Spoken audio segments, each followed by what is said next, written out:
ഗൾഫിലേക്കുള്ള വിമാന നിരക്ക് കുത്തനെ കൂടിയിരിക്കുകയാണ്. മലയാളികൾ ഏറെ യാത്ര ചെയ്യുന്ന മംഗലാപുരം, കണ്ണൂർ, കോഴിക്കോട്, കൊച്ചി, തിരുവനന്തപുരം എന്നിവിടങ്ങളിൽ നിന്നും ദുബായിലേക്കുള്ള നിരക്കുകൾ ഫെബ്രുവരിയിൽ 5000-ഉം 6000-ഉമായിരുന്നത് ഇപ്പോൾ 20,000-നും മേലെയാണ്. അതും മുൻകൂട്ടി ബുക്ക് ചെയ്യുന്നവർക്ക് മാത്രം.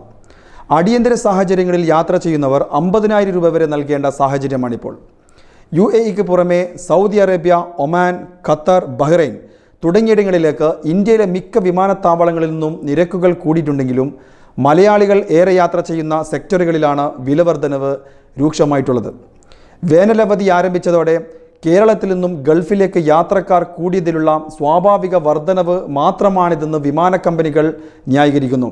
എയർ ഫ്ലൈറ്റിൻ്റെ ഈ ഏപ്രിൽ മാസങ്ങളിലും സെപ്റ്റംബർ മാസങ്ങളിലും എല്ലാ വർഷവും വിലക്കയറ്റം വർദ്ധിക്കും.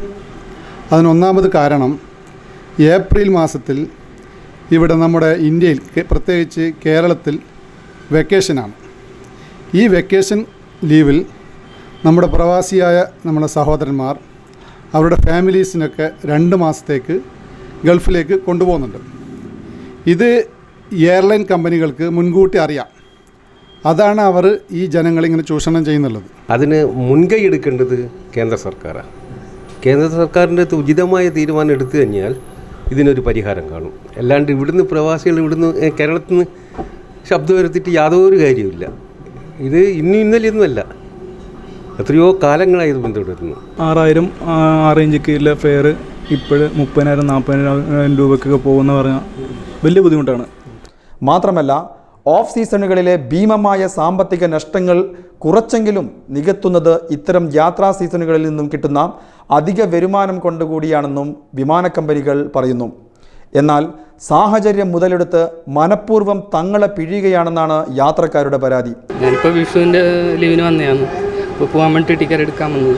റേറ്റ് പൊതുവെ കൂടുതലാണ്. നമ്മളെപ്പോലെ സാധാരണക്കാർക്ക് ഭയങ്കര പ്രശ്നമാണ്, ബുദ്ധിമുട്ടാണ്. ഞാനിപ്പോൾ അൽഹിന്ദിൻ്റെ മുമ്പിലുള്ളത്. ഇതേ അവസ്ഥയാണ് എല്ലായിടത്തും ഉള്ളത്. ട്രാവലിൽ ഫെയർ കൂടുതലാണ്. അവിടെ നിന്നായാലും ഫെയർ കൂടുതലാണ്. ഞാനിപ്പോൾ വിഷുവിന് വന്നതാണ്. നാട്ടിൽ നിന്ന് ഇപ്പോൾ വിഷുവിൻ്റെ തിരിച്ചുള്ള ടിക്കറ്റാണ് നോക്കുന്നില്ല നമ്മുടെ ദുബൈക്കുള്ളത്. എല്ലായിടത്തും നോക്കുമ്പോഴും ഫെയർ ഭയങ്കര കൂടുതലാണ്. അപ്പോൾ നമ്മളിപ്പോൾ എന്താ പറയുക, കഷ്ടപ്പെട്ട് 10-20,000 രൂപ നാട്ടിലേക്ക് അയക്കുന്നവരാണ്, സാധാരണക്കാരാണ് അധികം ഭൂരിഭാഗം ദുബൈയിലുള്ളത്. സൂപ്പർ മാർക്കറ്റായാലും മറ്റേത് മേഖലയായാലും പണിയെടുക്കുന്നത്. അതിൽ കൂടുതലുള്ളവരുണ്ട്. അപ്പോൾ നമ്മൾ അങ്ങനെ ഇവിടുന്ന് വരുമ്പോൾ 2 മാസം ലീവിനാണ് വരുന്നത്. അപ്പോൾ ലീവ് സാലറി അതെല്ലാം നോക്കി കഴിഞ്ഞാൽ അത്രയേ ഉള്ളൂ. തിരിച്ചു പോകുമ്പോൾ അത്രയേ കിട്ടുന്നു. അപ്പോൾ ആ ടിക്കറ്റ് എടുക്കുന്ന കാര്യത്തിലാകുമ്പോൾ നമുക്ക് വളരെ ബുദ്ധിമുട്ടുണ്ട്. 15,000 16,000 ഒക്കെ പറയുന്നുണ്ട്. ഇവിടുന്ന് 20, 22, 25 കൊടുത്തിട്ട് ഞാൻ എൻ്റെ ചങ്ങായി പോയിട്ടുണ്ട്. അതേപോലത്തെ അവസ്ഥയാണ് ഇവിടെ നടന്നുകൊടുക്കുന്നത്. ബസ്, ട്രെയിൻ യാത്രാ നിരക്കുകൾ പോലെ ഏകീകൃത വിമാന നിരക്കുകൾ എന്തുകൊണ്ടുണ്ടാകുന്നില്ലെന്നാണ് യാത്രക്കാരുടെ ചോദ്യം. കുറഞ്ഞപക്ഷം സീസൺ അല്ലെങ്കിൽ ഓഫ് സീസൺ എന്നീ 2 വിഭാഗമായെങ്കിലും ടിക്കറ്റ് നിരക്കുകൾ വേർതിരിക്കണം. അവധി നാളുകൾ കുടുംബാംഗങ്ങളോടും സുഹൃത്തുക്കളോടുമൊപ്പം ആഘോഷിക്കുന്ന കാര്യത്തിൽ മലയാളികളെന്നും മുൻപന്തിയിലാണ്. ഏപ്രിൽ, മെയ് മാസങ്ങളിൽ നാട്ടിൽ വേനലവധി എത്തുന്നതോടെ തങ്ങളുടെ കുടുംബത്തെ ഗൾഫിലേക്ക് 1-2 മാസത്തേക്ക് വിസിറ്റ് വിസയിൽ കൊണ്ടുവരികയെന്നത് സാധാരണക്കാരായ ഓരോ പ്രവാസിയുടെയും ആഗ്രഹമാണ്. കിട്ടുന്ന ചെറിയ ശമ്പളത്തിൽ നിന്നും മിച്ചം പിടിച്ചും ഫ്ളാറ്റുകൾ ഷെയർ ചെയ്തുമാണ് ഗൾഫ് കാണുകയെന്ന കുടുംബാംഗങ്ങളുടെ ആഗ്രഹത്തെ പ്രവാസികളിൽ പലരും പൂർത്തിയാക്കി കൊടുക്കുന്നത്. പ്രവാസികളുടെ ഈ കുടുംബസ്നേഹത്തെയാണ് വിമാന കമ്പനികൾ വിദഗ്ധമായി വർഷങ്ങളായി ചൂഷണം ചെയ്തു വരുന്നത്. സ്കൂൾ അവധിക്ക് നാട്ടിലെത്തി തിരിച്ചു പോകാൻ നിൽക്കുന്ന പ്രവാസികൾക്കും ഇപ്പോൾ ദുരിതമേറെയാണ്.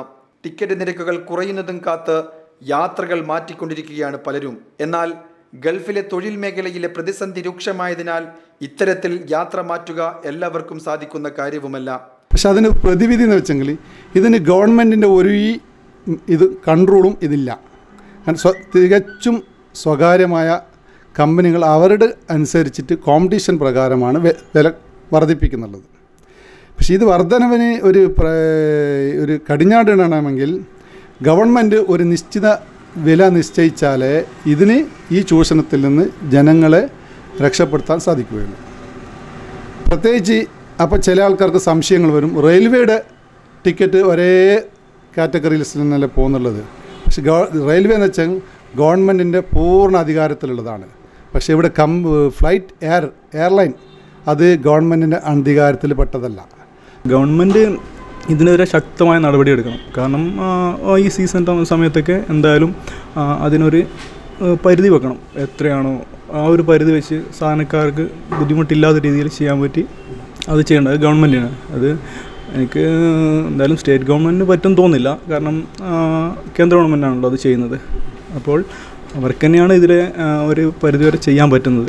ഏപ്രിൽ മെയ് മാസങ്ങൾക്ക് പുറമെ നാട്ടിൽ അവധിക്കെത്തി തിരിച്ചു പോകുന്ന ആഗസ്റ്റ് സെപ്റ്റംബർ മാസങ്ങളിലും നിരക്കുകൾ കുത്തനെ കൂടിയിരിക്കും.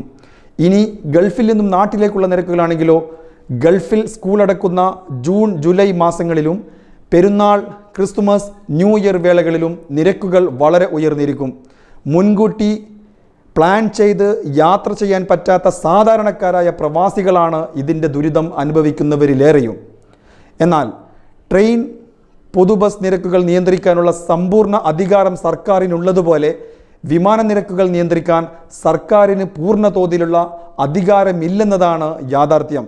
എക്സാമ്പിൾ, ഓഫ് സീസണിൽ 25 ആൾ പോയി കഴിഞ്ഞാൽ ദുബൈയിലേക്ക്, ഒരു സെക്ടർ മാത്രം ഞാൻ പറയാം, ദുബൈയിലേക്ക് പോയി 6,500 ഫെയറിന് പോയി കഴിഞ്ഞാൽ എയർലൈൻസ് നഷ്ടം തന്നെയാണ്. പക്ഷേ അവരത് നഷ്ടം എങ്ങനെ നികത്തുന്നതെന്ന് വെച്ചാൽ ഈ സീസൺ ടൈമിന് വല്ല വെക്കേഷൻ ടൈം ഏപ്രിൽ മെയ് പിന്നെ സെപ്റ്റംബർ സ്കൂൾ അടക്കുന്ന സമയത്താണ്. ആ സമയത്ത് അവർ മാക്സിമം പ്രവാസികളെ ഇതാക്കുക. അപ്പോൾ അതിന് ഒറ്റൊരു പരിഹാരം ഞാൻ മുന്നേ പറഞ്ഞത് തന്നെ, അല്ലാതെ യാതൊരു നിവൃത്തിയില്ല. കേന്ദ്രത്തിൽ ശക്തമായ സമ്മർദ്ദം ചെലുത്തിയ ഏത് സർക്കാരായാലും അതിന് വലിയ കാര്യമൊന്നുമില്ല. കാരണം എന്ന് പറഞ്ഞു കഴിഞ്ഞാൽ ഈ മാസങ്ങളുണ്ടല്ലോ, ആ മാസങ്ങളിൽ അവരുടെ ഫെയർ എന്തായാലും ഹൈ തന്നെയായിരിക്കും. എങ്ങനെയായാലും കണക്ഷൻ ഫ്ലൈറ്റ് ആണെങ്കിൽ അതിനേക്കാൾ കൂടുതലായിരിക്കും. ഡയറക്റ്റാണ് പിന്നെയും കുറച്ചൊരു ചെറിയൊരു, പിന്നെ ബഡ്ജറ്റ് എയർലൈൻസ് എന്നൊക്കെ പറഞ്ഞ് എയർ ഇന്ത്യ എക്സ്പ്രസ് എന്നൊക്കെ പറഞ്ഞു. പക്ഷേ എന്നാലും ഈ സീസൺ സമയത്ത് ഫെയർ ഭയങ്കര ഹൈ തന്നെയാണ്.